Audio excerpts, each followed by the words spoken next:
Nandray ny masivony Suisse kosa androany maraina ny ministra ny tontolo iainana sy ny ala teny amin'ny birao fiasana-teny Tsavola no nizoran'izany rehetrarehetra zany ary teboka maro ihany koa nonodiny androtonta atao anatin'ity fiaonana ity.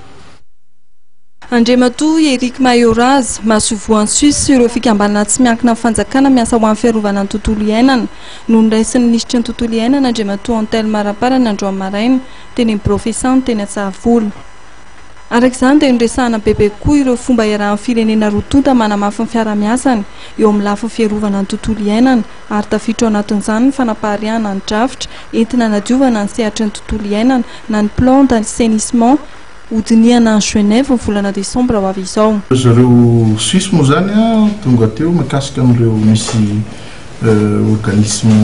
non gouvernemental maromaro miasa eto amintsika amin'ny alalan'ny crédit carbone dia ny fanakalo-hevitra mikasika ny fomba ampandehanana ny fiaraha-miasa amin'izareo zany no ady hevitra teo voalohany taorian'izay no ny resaka ihany koa n'le hoe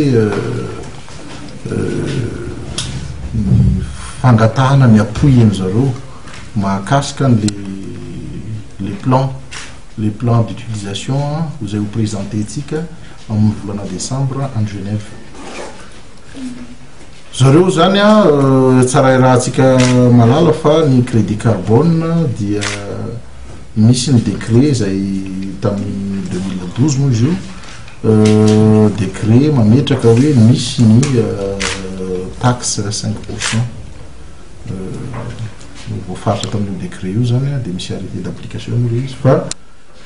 raha tena jerena zany dia ho an'ny firenena tsirairay tsy maintsy jerena ny fomba fampiarana an'izay taxe zay koa mbola manao tsy maintsy manao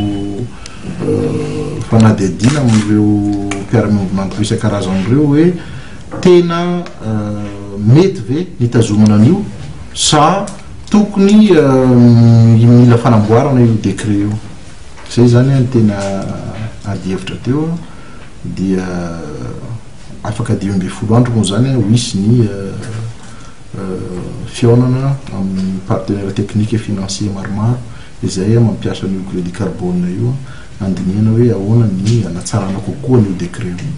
Mariana fa nisan'ny firenena saro-piaro amin'ny fikajiana tontolo iainana amin'ny firenena Suisse ary manampy betsaka ny Madagasikara amin'ity sehatra ity.